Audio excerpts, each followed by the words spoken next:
we have x's and y's. So first we'll start with the x's. What is the highest x? Okay, what would be the next one?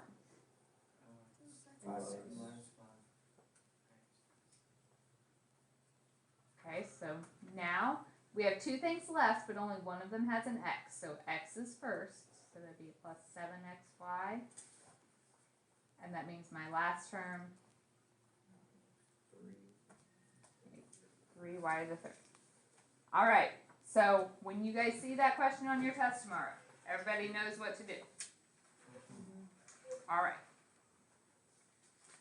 Number 2, classifying by degree and number of terms. All right, so if I look at the first one, when I say degree, what am I talking about? Yeah, the highest power on x. So if I look at the first one, my highest power is 1. If it's 1, we call it linear. All right, how many terms does this have? 2. So that's fine. Quadratic is when your power is 2, so you weren't far off. So remember, if we're basing it off degree, my options are, if there's no variable at all, we call it a constant. If it's an x to the first, that's linear. X squared is quadratic. X to the third would be cubic. X to the fourth is quartic. When we are looking at number of terms, if it's one term, we call it monomial. 2 terms, binomial. 3 terms, trinomial. 4 or more, polynomial. Okay, so if I look at C, my highest power is 4, so this is quartic. How many terms? 3. So it is a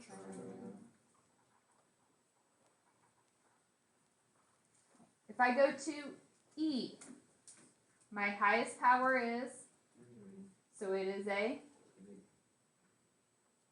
and it would be called a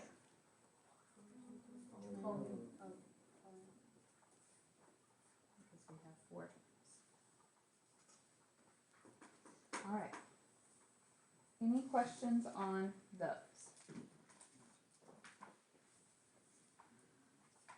All right, now let's go down to the simplifying. The first part, you guys were good at this when we did it, so it's just a matter of refreshing. On number 3, the operation is addition. So we are just adding like terms. What does it take to be like terms? Same variables to the same power. So I have y squared plus 5y squared. So that would make, right, the variable doesn't change. You're only adding the numbers. Okay, then next I have a 4y. Are there any other y's? No. So we just put the 4y. Last, we have a minus 1 plus 2. Plus 1.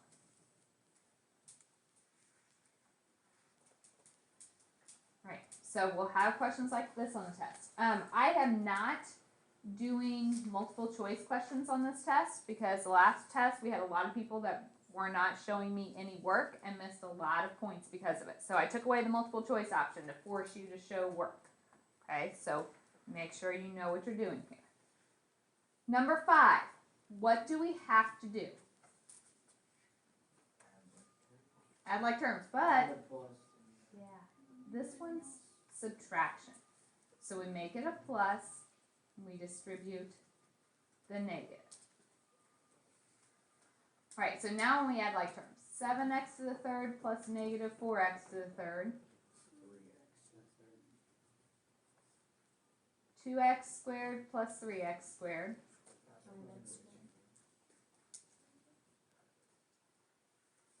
Okay, we have a negative x and no other x's, so that just, and then negative 4 plus negative 8. We're adding. So negative 4 plus negative 8.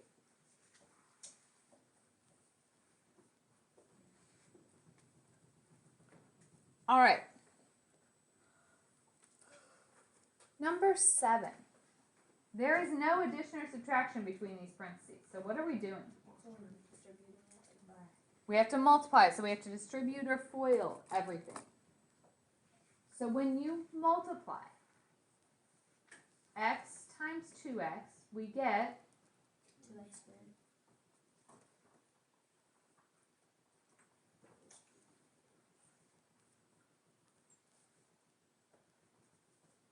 okay, 3 times 2x,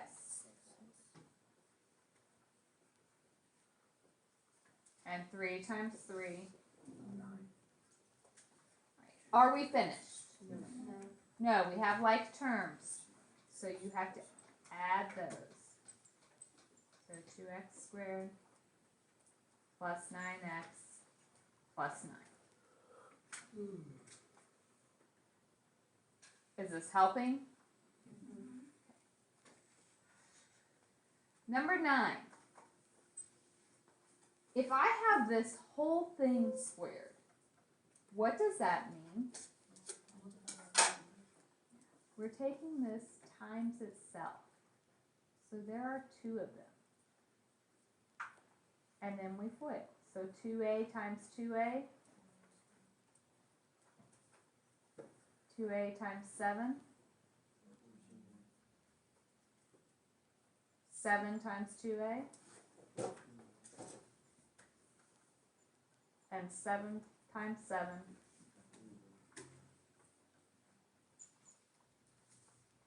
Okay, so if we add like terms, 14a plus 14a is 28a plus 49. I'd like for you guys to do number 11. Times y is 2y squared. Where's my cursor? There we go. 2y times 1, 17 times y, and 17 times 1. All right, so now add like terms, so we get 2y squared plus 17. All right, looks like we're doing pretty well with those. One more thing. We can have problems that involve a combination, not just a single adding or multiplying. If you look at number 13, there's a lot that we have to watch there.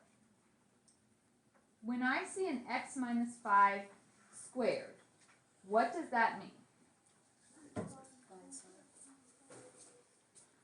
Okay, so let's do that. So it would give me an x squared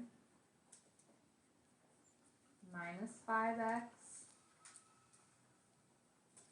minus 5x plus 25. All right, if you want, we could go ahead, negative 5x and negative 5x would make. All right, so this is just the x minus 5 squared. And then I have minus, what do I have to do on this one? Okay. So if I distribute the 3, can we go ahead and just make this plus a negative 3 and distribute negative 3? Okay, so then it would be negative 3x minus 24. So I have this answer plus negative 3x minus 24. So negative 10x and negative 3x. 25 minus 24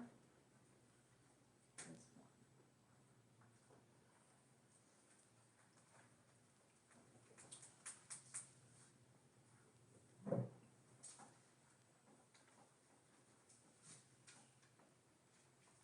Are there any that we have done so far that you guys want extra practice on? Okay, let's turn the page. The next question has a division. All right, let's actually, I want to do 16 on this when we are dividing, it is each thing over the bottom. Okay, if it helps you, you can rewrite this with each one over that. You don't have to, so totally up to you, but it means I'm taking each one, dividing by the 3a squared b.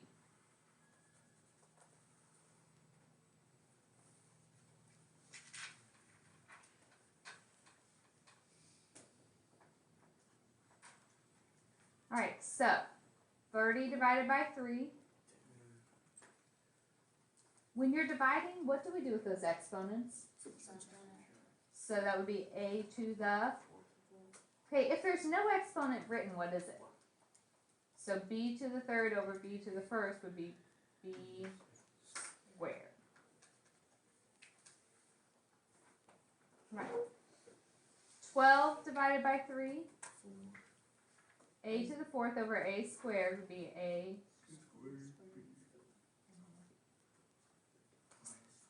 15 divided by 3 is 5. What happens to all those variables? Cancel out, so it's just a 5. If any of those variables ended with a negative exponent, what would you do with it? Good. All right. Let's talk about factoring. So that's the older stuff. We're going to do some factoring problems, and then I might throw in a couple other variations that aren't on this handout just to check. So let's do 17. What is the first step in factoring every single problem that I give you? GCF, greatest common factor. So when I'm looking 20 and 28, what number divides both of those? 2 or 4. So we want to go with the biggest. So we'll go with 4. What else can we take out? All right, when you factor it out, it's like dividing. So 20 divided by 4 is 5. We have 2 x's. We took 1 out, so there's 1 left, and there's a y. 28x divided by 4x is... Okay, with 2 terms, we always check to see if it's a difference of squares. Are these perfect squares? No, so we're done. It's not prime. We had a GCF. We're just finished at this point. So always check to see if your answer can go further. All right. 19. Do we have a GCF? No. 3 terms, what do we do? Yeah, it's a trinomial. So slip and slide if it has a coefficient, which this one doesn't. So we're just ready to go to the point we need 2 numbers that multiply to a negative 40 and add to a positive 3. So, in order to get a negative 40, negative 5 times positive 8 is negative 40, negative 5 plus 8 is positive 3. So when you write this, it's g minus 5, g plus 8.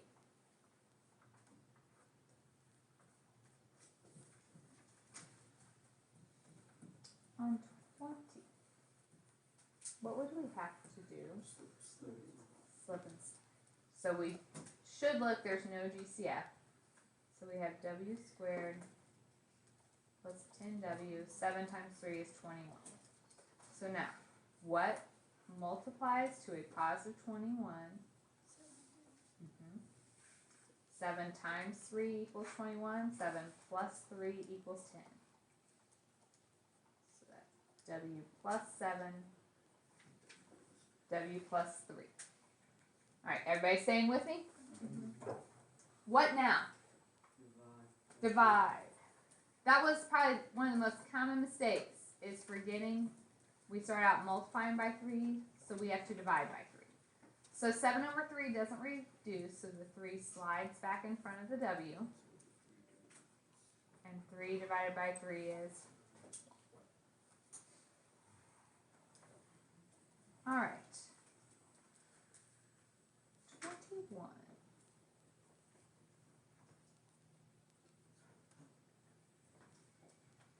Do we have a GCF?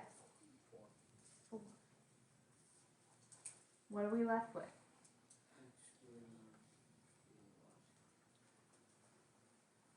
Am I done? Why?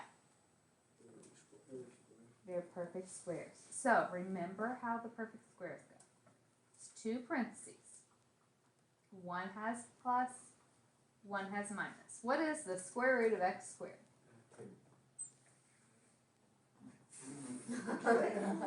And then the square root of 4 is 2. You were a step ahead of me. And then each of those would get a y.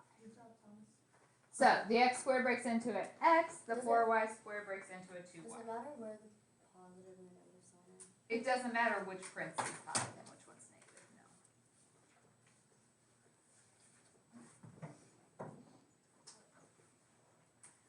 Look at 22. I want you guys to try that one.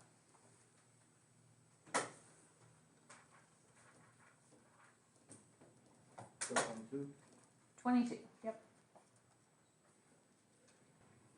What's the first step? GCF. What do they both all have? 5. Anything else? C. So 15 divided by 5 is 3. C cubed, we took out a c, so c squared. 10 divided by 5 is 2. We have a c left. Minus 8. Now, are we done? No, we check, flip and slide. So the 5c doesn't go anywhere. That's another common mistake, is dropping that when you go through your problem. So now I need two things. They multiply to equal negative 24. They add to equal a positive 2. Okay, positive 4 and positive 6, or? Negative 4 and positive 6. Okay, so it's kind of like a guess and check. If you do, you know, a negative 6, that equals negative 24, but when I add them, that equals negative 2 instead of positive 2. So you can kind of play around with your signs until you get the right combination. Negative 4 times 6 is negative 24, negative 4 plus 6 is positive 2, so that would work. So we have a 5c, c minus 4, c plus 6. But are we done? No. No. We have to divide. Whoops. Yeah, I wrote 5, but I meant 3. Okay, because I started out multiplying by 3. So we have the 5c. 4 over 3 doesn't reduce, so we slide the 3 in front. 6 over 3 is 2. So 5c times 3c minus 4 times c plus 2. All right. Let's go to 23. Do we have a GCF? No. 4 terms, what do we try? Grouping. Can we put a parenthesis after that minus? So make it positive and make it negative. Okay. So the first parenthesis we can take out, and we're left with. Second one we can take out, and let's go ahead and do a negative 4. Negative 12 divided by negative 4 would be positive 3k. 16 divided by negative 4 is negative 4. How do you know if your grouping works? This equal. These parentheses have to be the same. Okay, so then we write the parenthesis times, if I take that out, the first one leaves me with, and the second one leaves me with, are we done?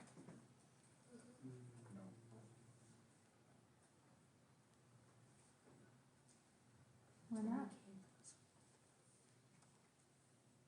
Well, this is a perfect square, isn't it? K squared minus 4. So 3k minus 4, we can't do anything. But perfect squares, we know 1 gets plus, 1 gets minus. K squared would break into, yes. So we always have to question if we have factored completely.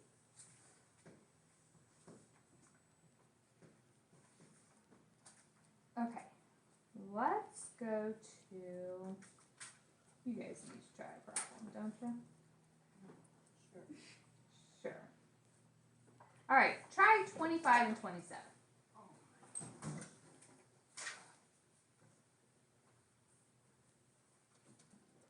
Let's look at these, and then we're going to do just a couple other problems. 25, what can we take out? That leaves us with b squared minus 15v plus 54. So we need two things. Multiply to a positive 54, add up to a negative 15.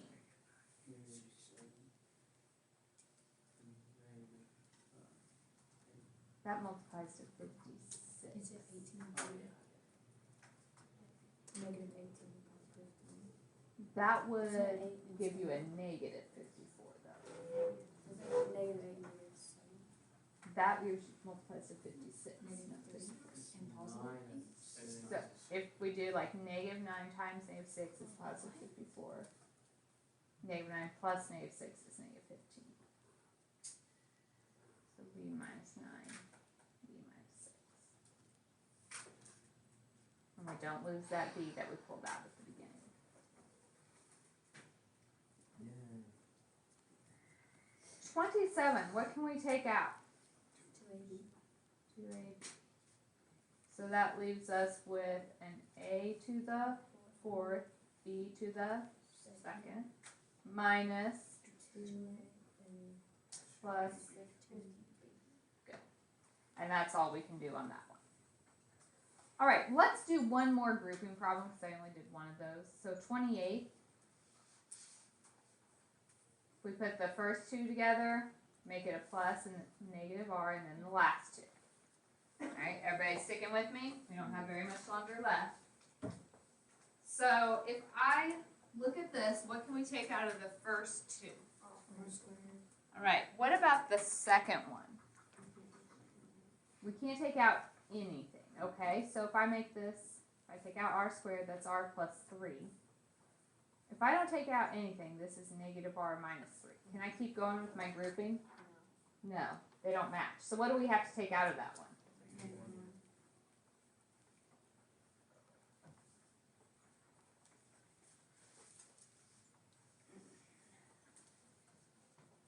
And it would be r plus 3.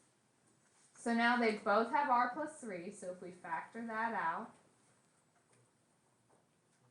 we're left with r squared minus 1. And how do you finish r squared minus 1? R plus 1 and R minus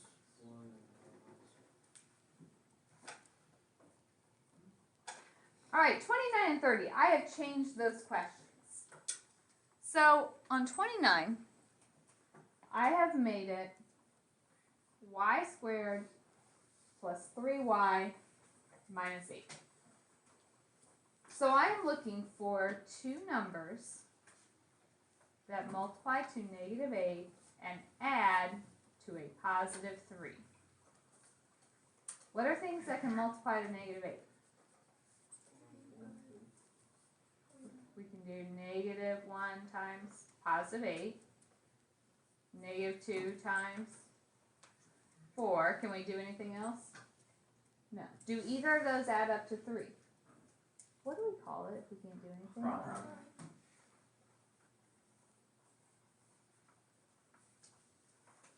All right, 30. I changed that to y squared plus 25.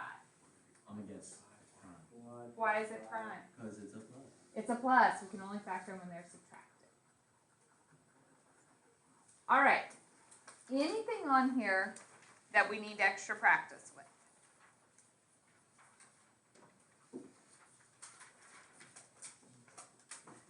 I want to do one problem like we had on our study guide yesterday with the boxes, because a lot of people had trouble with that one. Yeah.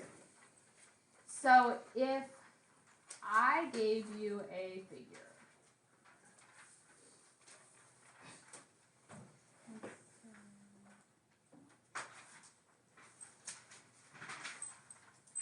and let's say this is our shaded region, and I asked for the area of the shaded region. Let's say I told you this was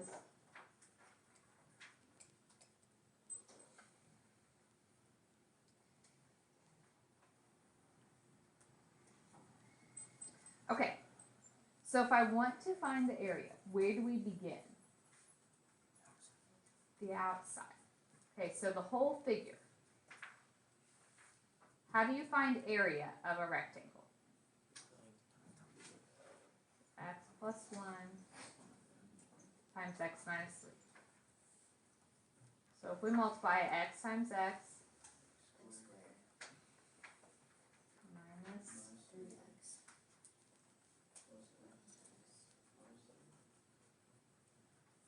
so that gives me x squared minus 2x minus 3. Okay, how do you find area of the inside? We do length times width again. And that's just 6x. So then what do we do with those? You subtract 61 by the. Basically, we had the big one, but then we cut out that little part, so we have to subtract that off. So if we add like terms, negative 2 minus 6 is negative 8x. Minus 6. All right. Anything else you want me to go over? Okay, so here's the deal. If you did not